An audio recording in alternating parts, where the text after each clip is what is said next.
This is going to be a short video of my clear and concise review of the experience in Costa Rica at Punta Mona for the Costa Rica Fruit Festival.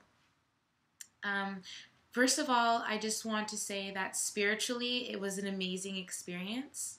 I met so many like-minded people and fruitarians and just bright souls and beautiful families, and the landscape was vast. It was gorgeous. We were camping right beside a durian tree, and there's so many fruit trees on the property.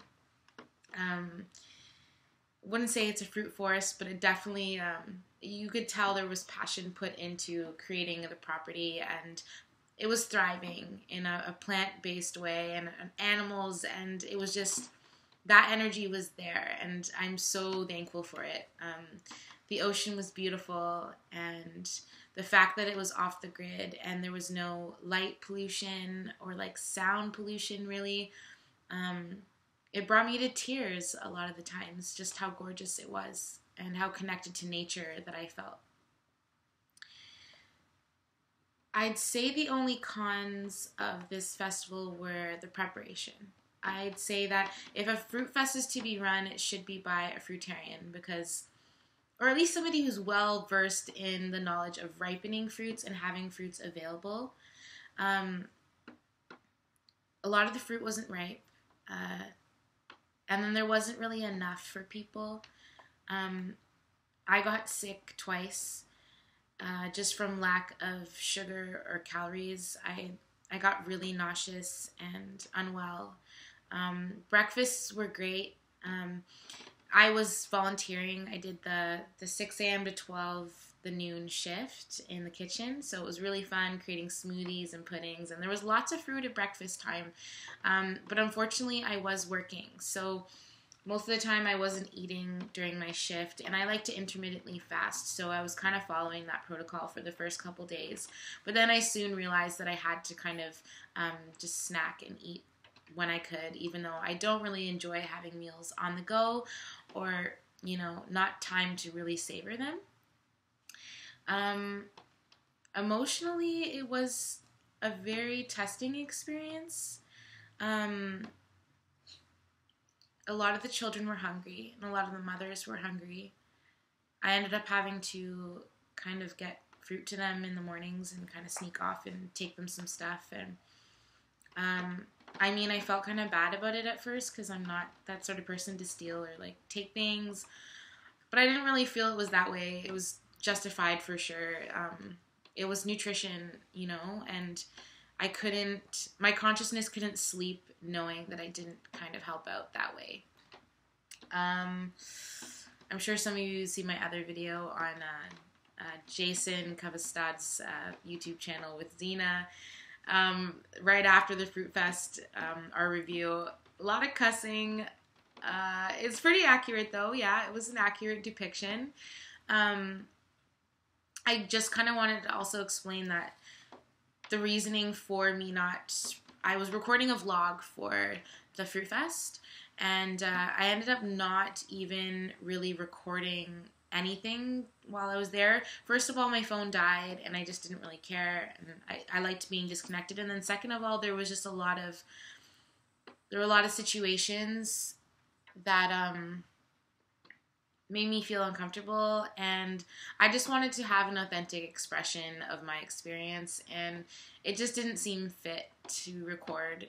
I mean, yeah, there were pros and cons definitely to the festival, but there was just so much miscommunication, and that was the big downfall, miscommunication and unpreparation, because, I mean, we had a wonderful chef, Ben, there, and he had a lot of plans, I think, for like a meal plan, and they didn't have all the ingredients for him. And then ours did come, and he did amazing sun pies. Unfortunately, though, I was at a yoga class during the time slot where they decided to bump up dinner. Dinner is usually at 6, and I was at I was at yoga, and they bumped up the dinner to like 5 or something, and so we missed out. I mean, we got out of the yoga class, and we were so excited to try these pies, and people were going up for seconds, and we hadn't even gotten our first. So, I mean, Zena and I got to split like a couple of spoonfuls of pie that was left over,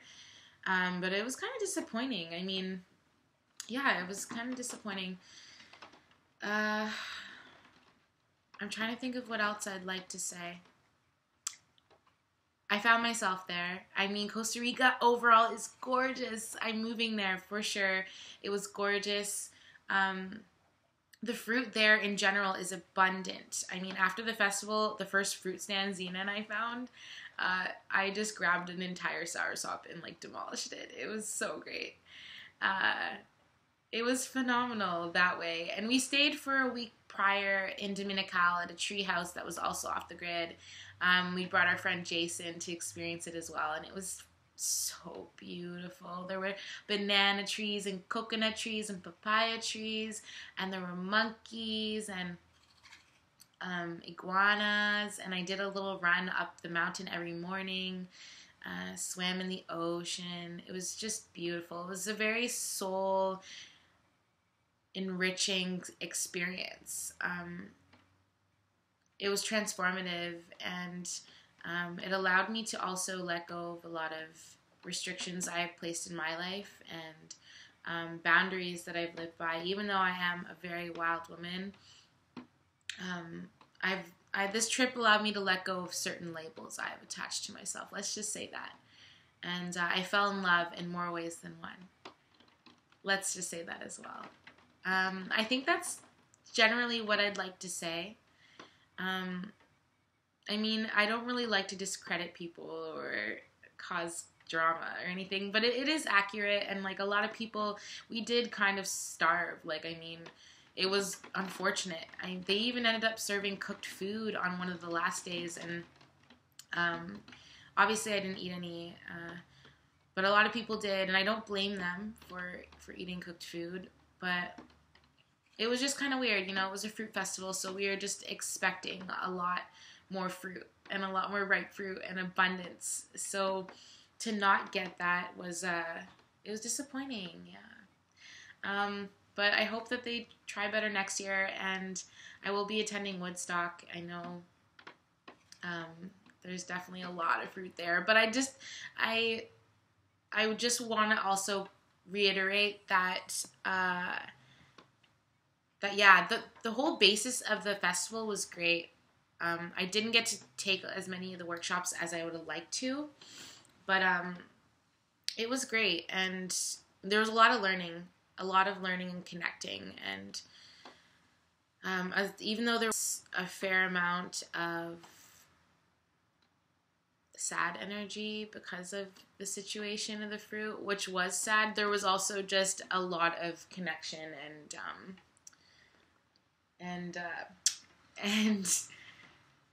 and vibrancy at the same time, if that makes any sense. It was a kaleidoscope of emotions and experience, and I don't think I could sum it up even in a video.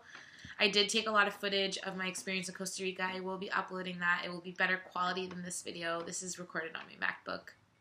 I kind of just wanted to get my voice out there and say what needed to be said. I mean, John from OK Raw did ask me to review the fest about midway through, and I declined because I wanted to give it a chance, you know, and kind of have a clear, concise opinion.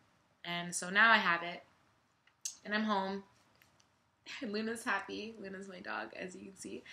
And yeah, I'm sorry for the low quality video. I just really wanted to voice my opinion and put it out there. So overall, fruit-wise, spiritually, yeah, it was great. Better luck next time. And I will be seeing you soon, Costa Rica. I do send thanks to Steven and, you know, Trey. I appreciate your effort, and I do hope you kind of